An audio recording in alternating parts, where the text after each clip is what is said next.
to me, the microphone doesn't know it's a voice. It's supposed to be a voice because it just picks up sound. It could be a bird chirping or somebody baby crying. It can be anything. It doesn't know the difference.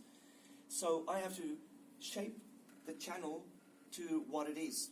So if I would do a vocal, I would get rid of the bottom end, the lower end, because it's not in my voice, and in that way it's going to get rid of the bass guitar spilling into this because it's ignoring that part.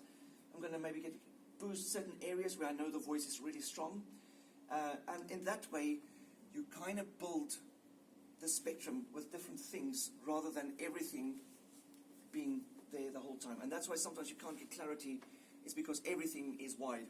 You just want to... Now, that is a very short explanation, but that is where the skill of sound engineering comes in. Who of you love numbers? I know you're an engineer, hopefully you love numbers.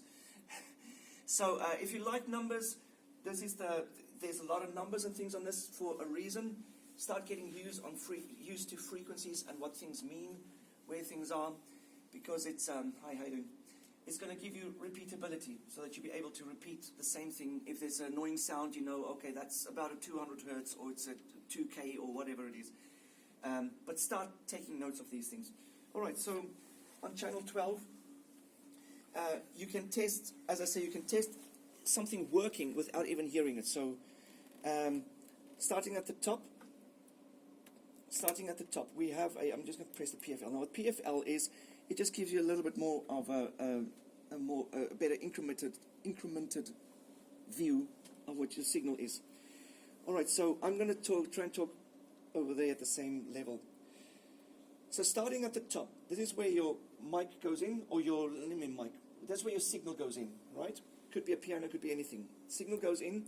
The first thing it hits is your gains, or your trim. Some is called gains, some is preamp.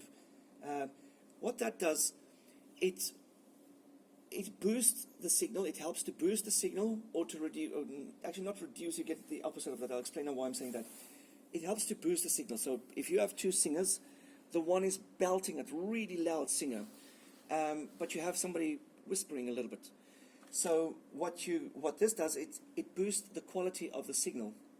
So for the louder singer, you will say check 1 2. You might have a look and see if it's hitting at, say, maybe -3, 1 2 2 2 2 on average. Yeah. So happy, yeah, great. Next singer, and the next singer is like 2 3 4 5 6, and it's only there. So what you go then is 1 2 3 4 5 6 7 8 9 10. So you boost it, so they're all treated the same.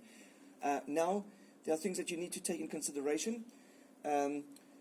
And the fact is that if you have a soft singer and you have a piano behind it, that's why you have to encourage the singer sing louder, so that we can reduce the sensitivity of the mic and doesn't pick up everything. So so there's a lot of things to consider while you're doing this. So you put loud singers near to instruments, for example? No, there's more important things for singers. I'd rather groups the same singers together, like the alto, sopranos, and just try and encourage the guys. Listen, sing a bit louder. You guys need to sing out. And that will be a mic technique is another thing. We can run through that as well. Certainly, it helps if people don't sing like this. Sometimes people are shy, they hear themselves and they start singing like this. And then you keep on pushing the gains and the volume, and that starts giving feedback. And the more they hear themselves, the more. So it's good to communicate to them. Sometimes it's good to just really take the volume away, and then they naturally bring it closer because they don't hear themselves anymore. But part of this is also to train the people, get used to hearing yourself. You know, some people are just confident, they're fine with it. But you know, if you hear yourself, it sounds strange to you. But that's how you sound to everybody. That's the truth. All right, so that's what the gains does. So if we had a trumpet player, somebody whispering, and somebody that's average, that gives you the ability to get everybody even and treat it the same way on stage. And that's why you'll find that if you have a trumpet player, you might not even use him in this room because you don't want to amplify him even more because he's already so loud. Can I ask you? Yeah. Can I quickly explain the difference between using, say, this, the level of that, the level of that? Yeah. In which case you use what? Yeah. So this is the signal strength. If you and this is your output strength. So in other words, the volume, the actual volume that goes to your speaker. So what you'll find is two things. When this is too low, even if you open up your amp, you're going to find that you're running out of space, because everything is running so high that you can't get level out of it. Now, if you have loads of power behind you, you most probably can run it there. Wouldn't make any difference. But what you find is when you start going to your EQs and things, it doesn't respond. If you want to manipulate that frequency, you find if it's a correct signal, you're going to get much more response out of small movement than when it's there. Then you're going to have to travel much more to get this response, and then what happens is you don't have as much accuracy in things. Doesn't make sense. So it's a good habit to get the correct signal. You can rather, if you find that the signal is great and everything running so low, rather bring down your amplifiers, and we'll get to the correct way of mixing there as well. That's why I ended up at about 11 o'clock. So it gives you a nice smooth, what would an control. optimum average be on the output signal? Sorry?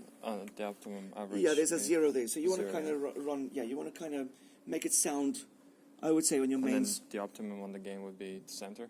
No, optimum is whatever that says there. Okay. So it'd be -3. Yeah. So what we'll do is we'll actually get the sound, get the feel of it. I can't remember what we set it at, but basically all the same. You want to get them all the same, especially the vocals, because you're going to find the vocals struggle a little bit against instruments. What should be here? Yeah, that's what he's asking now. So we'll as soon as we have the volume, I can tell you. Let's in this space for this setup, aim for X. So we'll get to that. So we can have a look at that. Actually, let's get a bit of volume. See if we can get 1, 2. All right. I just left it right. 1, 2, 2. Okay. It was there.